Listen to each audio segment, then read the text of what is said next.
જૂનાગઢના ભેસાણ ખાતે એક મહાસભાનું આયોજન કરવામાં આવ્યું હતું। સભામાં ભેસાણ વિસાવદરના આમ આદમી પાર્ટીના પૂર્વ ધારાસભ્ય ભૂપત ભાયાણી અને કેશોદના પૂર્વ ધારાસભ્ય અરવિંદ લાડાણી ફરી એક વખત કેસરીયો ધારણ કર્યો। જૂનાગઢના ભેસાણ ખાતે બીજેપી દ્વારા એક સભાનું આયોજન કરવામાં આવ્યું હતું, જેમાં સભાના મુખ્ય અધ્યક્ષ તરીકે ગુજરાતના પ્રદેશ અધ્યક્ષ સી.આર. પાટીલ ખાસ હાજર રહ્યા હતા। આમ આદમી પાર્ટીના ભેસાણ વિસાવદરના પૂર્વ ધારાસભ્ય ભૂપત ભાયાણી અને કેશોદના પૂર્વ ધારાસભ્ય અરવિંદભાઈ લાડાણીએ ફરી ઘર વાપસી કરી હતી। વિધિવત રીતે ભાજપનો કેસરીયો ધારણ કર્યો હતો, જેમાં ઘણા આપના કાર્યકરો અને ઘણા કોંગ્રેસના કાર્યકરોએ પણ કેસરીયો ધારણ કર્યું હતું। ભૂપત ભાયાણીએ પોતાના 450 કાર્યકરો સાથે બીજેપીમાં જોડાયા હતા। આ તકે આ કાર્યક્રમમાં અધ્યક્ષ અને ગુજરાતના બીજેપીના પ્રદેશ અધ્યક્ષ સી.આર. પાટીલ સાહેબના હસ્તે સરદાર પટેલની પ્રતિમાને હારતોરા કરી કાર્યક્રમને આગળ વધાર્યો હતો। આ તકે ભેસાણ વિસાવદરના મહાન સંતોની હાજરીમાં કાર્યક્રમ યોજાયો હતો, જેમાં પરબધામના મહંત કરશનદાસ બાપુ તેમજ સત્તાધારના મહંત વિજય બાપુ તેમજ સુરેવ ધામ ચાપડાના ક્રાંતિકારી મહંત મુક્તાનંદ બાપુ અને વાઘણીયા આશ્રમના મહંત અમૃતગીરી બાપુ સહિતના જૂનાગઢના સાંસદ રાજેશભાઈ ચુડાસમા તેમજ ગુજરાત પ્રદેશ ભાજપના ઉપાધ્યક્ષ ભરતભાઈ બોગરા તેમજ વિધાનસભાના ઉપદંડક અને અમરેલીના ધારાસભ્ય કૌશિકભાઈ વેકરિયા, કેશોદના ધારાસભ્ય દેવાભાઈ માલમ તેમજ માંગરોળના ધારાસભ્ય કરશનભાઈ કરગથિયા તેમજ જૂનાગઢના બીજેપીના જિલ્લા પ્રમુખ કિરીટભાઈ પટેલ તેમજ હર્ષદભાઈ રીબડિયા સહિતના ધારાસભ્યો તેમજ તાલુકા તેમજ જિલ્લાના તમામ સદસ્યો તેમજ જિલ્લામાંથી ખૂબ મોટી સંખ્યામાં આગેવાનો, ભેસાણ તાલુકાના તમામ સરપંચો, કાર્યકરોએ હાજરી આપી હતી। આ સભામાં અંદાજિત 8 થી 10,000 લોકો હાજર રહ્યા હતા। આ તકે સી.આર. પાટીલે તેમના વ્યક્તિત્વમાં જણાવ્યું હતું કે વડાપ્રધાન નરેન્દ્ર મોદીના નેતૃત્વમાં તાજેતરમાં જ રામ મંદિર રામ ભક્તો માટે ખુલ્લું મૂકવામાં આવ્યું છે અને લાલકૃષ્ણ અડવાણીની ભારત રત્ન મળે તો ખુશીની વાત કહેવાય છે। આવનારા દિવસોમાં રામ ભક્તો માટે સૌરાષ્ટ્રમાંથી 50 થી પણ વધારે ટ્રેનો મૂકવામાં આવશે। વ્યક્તિત્વ પૂરું થતાં જ પધારેલા કાર્યકરો અને લોકોએ જય શ્રી રામના નારા લગાવ્યા હતા। હજારોની સંખ્યામાં લોકોની હાજરી હોવાથી ચુસ્ત પોલીસ બંદોબસ્ત ગોઠવવામાં આવ્યો હતો। જૂનાગઢ જિલ્લાના એસપી હર્ષદ મહેતા, ડીવાયએસપી હિતેશ દાંધલિયા તેમજ ભેસાણના પીએસઆઈ ડી.કે. સરવૈયા તેમની ટીમ સાથે ફરજ પર હાજર રહ્યા હતા। આ તકે ભાજપ તાલુકા ઉપપ્રમુખ રમેશભાઈ વેકરિયા દ્વારા પ્રદેશ અધ્યક્ષ સી.આર. પાટીલને ખાખરા હડમતિયા નાની સિંચાઈ યોજના માટે લેખિતમાં અરજી આપી હતી અને આ યોજના ચાલુ કરવામાં આવે તો નીચે આવતા ચુડા, ઢોળવા, હડમતિયા જેવા ગામોના ખેડૂતો માટે ખૂબ ફાયદો થઈ શકે છે। Reporting by Pankaj Vegada, Bhesan. થઈ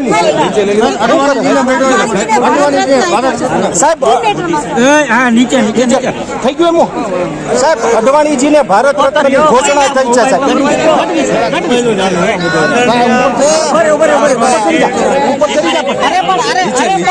થઈ ગયું સર, નીચે રખાય નીચે રાખો ભાઈ। એમણે એને એક જીવનની ક્ષણ અને એના શરીરને એમણે આ દેશ માટે, આ દેશના લોકો માટે સમર્પિત કરીને ઘસી નાખ્યું છે, ત્યારે એમના માટે ભારત રત્ન એવોર્ડ એ જરૂર એમને મળવાપાત્ર છે। એના એ અધિકારી છે। આદરણીય પ્રધાનમંત્રી નરેન્દ્ર મોદી સાહેબે એમને ભારત રત્નનો ખિતાબ આપીને એમનું જીવન પણ ધન્ય કર્યું, પણ એમની કદર કરી છે આદરણીય પ્રધાનમંત્રી નરેન્દ્ર મોદી સાહેબ। આ રીતે આવા હીરાઓને શોધીને કે જેમણે દેશ માટે કામ કર્યું હોય એવા લોકોનું સન્માન કરતા હોય છે। આજે અડવાણીના સન્માનને ખૂબ ખૂબ હું અભિનંદન આપું છું અડવાણીજીને અને મોદી સાહેબનો ખૂબ ખૂબ આભાર। સર, હજી બસમાં કેટલી સીટ ખાલી છે, ક્યારે ભરાશે?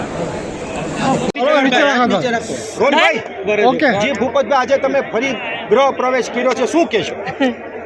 ભારતીય જનતા પાર્ટી એ પરિવારનો હું એક સભ્ય હતો।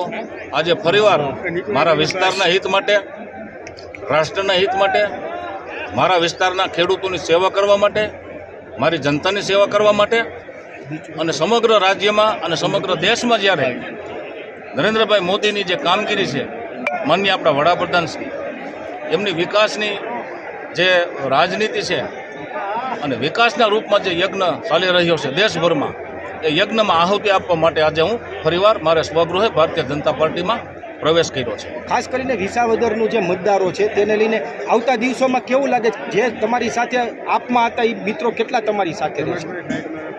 વિસાવદર વિધાનસભાના આમ આદમી પાર્ટીના 70% કરતાં પણ વધુ કાર્યકર્તાઓ આજે મારી સાથે ભારતીય જનતા પાર્ટીમાં પ્રવેશ કરી ચૂક્યા છે।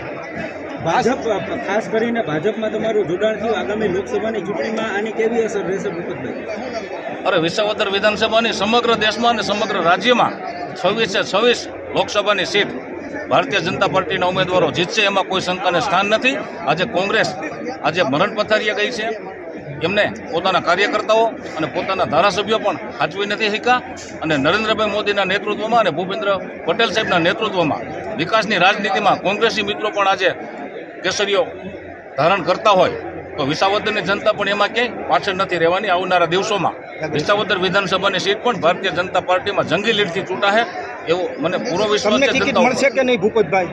અરે મારે ચૂંટણી લડવી કે ન લડવી એ તો પ્રદેશ મોવડી મંડળ નક્કી કરશે, અને હું ચૂંટણી લડવા માટે ભારતીય જનતા પાર્ટીમાં જોઈન્ટ નથી થયો. મારા વિસ્તારના હિત માટે, મારા ખેડૂતોના હિત માટે અને મારી જનતાના હિત માટે હું ભારતીય જનતા પાર્ટીમાં જોઈન્ટ થયો.